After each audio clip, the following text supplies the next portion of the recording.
thank you for coming. It's actually a triple effort today. I'm just going to give an overview and introduction in terms of the walkability, and then Marcus and Gus will talk about the specifics. So we're a little bit further advanced than some of the other demonstration projects just because we were first cab off the rank. So I don't know whether or not that's a good thing or a bad thing, but essentially we can sort of talk you through what we've done over the last 6 months, and hopefully there'll be some good discussion at the end. Right, so what we have done, or at least just wrapping up now, is firstly we're building on a lot of work that we've done previously in terms of public health and looking at the associations with walkability, and through architecture, how urban environments are designed and measured in terms of pedestrian catchments. So we've taken those together and essentially done a pretty multidisciplinary research project to hopefully develop a tool that planners can use to optimise walkability and amenity access. So there's three main components. One is the identification of the neighbourhoods, and that's done through walkability, which I'll take you through. Through the development of what we're calling the PED catch, which is an animated model to look at how essentially agents move through networks. And then we end with an interactive tool that hopefully planners can use to look at different environments and to modify environments to establish what the network permeability will be. So the aims are to use innovative planning tools to investigate how neighbourhood walkability is related to amenity access in the first instance, and then to develop an online tool to essentially test that. So we're developing a tool that you can model your different scenarios and building in, I guess, the integration between public health and architecture and transport. So the Walkability Index is something public health has been using for quite a long time, probably about the last 10 years. And we've been using that to essentially look at the relationship between the built environment and outcomes such as physical activity, obesity, overweight, child-independent mobility, and travel modes to work and to school. We've actually shown some pretty strong evidence that people who live in what's termed a more walkable environment are far more likely to walk and cycle. They tend to be of more normal body weight, and there are starting to be some associations with self-rated health as well. So we have been using it for a long time. And there's essentially three components of it. It's certainly not perfect, we recognise that, but in terms of accessing the spatial data at a population level, we need basically the lowest common denominator. So there's what the relationship's been established with. It is composed of three components, being street connectivity, residential density, and land use mix. Essentially, those three variables are combined to essentially generate an index that you can apply across across a region or a city, a couple of neighbourhoods, whatever it may be. And here is some examples of some work that we've been doing. We've got several walkability studies going on at the moment within our centre. And what you'll see is that this is a walkability index that Gus has generated for Melbourne. And this is only the residential areas because walkability sort of falls over if you're not having a land use mix. So what you can see is the purple in the centre is the most highly walkable area. That's the Melbourne CBD, which isn't really that surprising when you're looking at what the three components of walkability are. The light green are also fairly highly walkable areas, and going into the sort of the oranges, pinks and purples, that's when you're coming into the low walkable areas. So what we did is that we were, sorry, use that one. Yeah, I was just trying to figure out where oh, right, so here's Melbourne CBD, and then this is Melton, which, is that Melton? Yeah, so that's Melton, which is one of our study sites. So essentially we applied the walkability index over Melbourne and then used that to identify some areas that we were interested in investigating further. And since that we've applied the done the agent-based modelling around it. So what we did is we looked for a high walkable and a low walkable, and we ended up with a high walkable environment being Macaulay. So for those of you who know, it's just sort of North Melbourne. It's essentially it's embedded in a bunch of laneways. There's mixed use. It's got fairly good railway access. There's a train line. I proposed another train line which is going to go through North Melbourne. It's a fairly more urban environment. So we selected that as one of our case studies. And then the other one was Melton. So that's sort of northwest, where I pointed out. And that's an area that's undergoing rapid suburban expansion. There's substantial planning going on in terms of developing residential housing.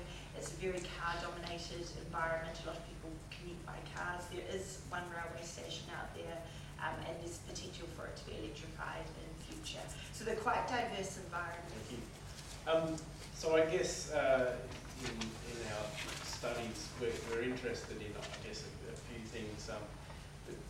One key thing is this idea of catchment, and I guess Arden Macaulay is particularly interesting because it has the potential new railway station. So working out, who can get to a new railway station, or who can get to a school, or these sort of ideas that have been around for a long time, measuring catchments, and I guess traditionally we think about catchments as a sort of circle, and the traditional method is the 400 metre radius, 800 metres, which roughly equates to 5 and 10 metre walking distance. And I guess, this is what we've been doing since the 1940s. And I guess this example on the right is, it's 2012. So it's still fairly common. I guess there's a lot of other sort of more accurate methods of measuring catchments in terms of, I guess there's GIS-based head sheds or network buffers. And I guess the area that we're particularly focusing on is the agent-based analysis of developments in things like fire egress modelling and car modelling, where you sort of simulate a pedestrian with some artificial intelligence. They move about and make sort of simple decisions. And I guess this allows you to test out different scenarios in a kind of, well, it has the advantage of being able to test the actual catchment in terms of, if there's barriers such as railway lines that limit your catchment, as well as you can start to demonstrate to a community in a slightly more engaging manner, but also you can look at potentials for interventions such as introducing pedestrian links and so forth. So I guess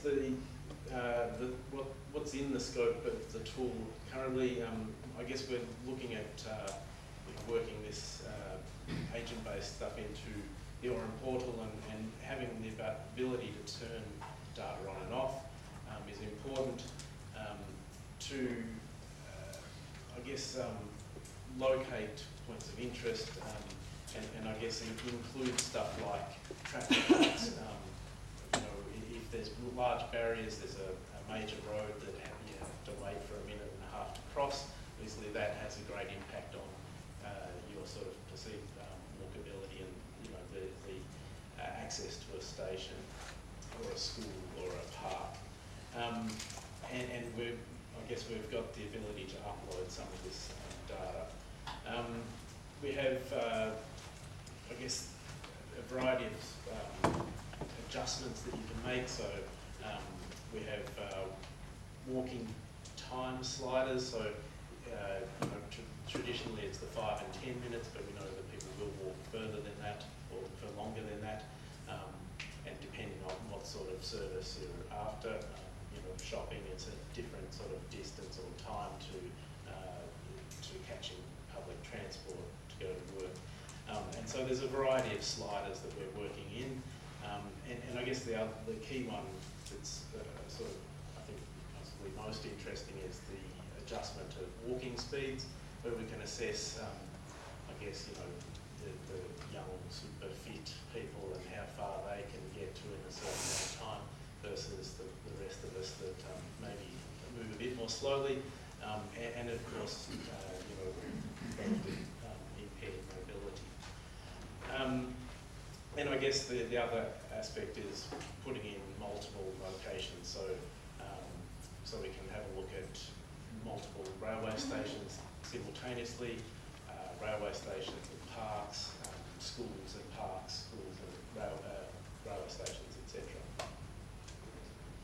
And I guess the other key thing is being able to manipulate the urban landscape, look at the sort of test out different scenarios. So what if we changed, the network by introducing a pedestrian connection that wasn't currently there, and the tool that we're working on has this the capability of introducing new, it's the same roads, but it's more pedestrian connections, and then see what the potential implications that might have on who can get to services.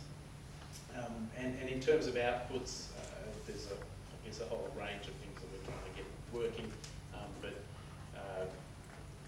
I guess numbers of streets crossed, the time taken to get to certain areas, and I guess once you do the simulation and you've edited roads, we want to be able to get that information out and include it in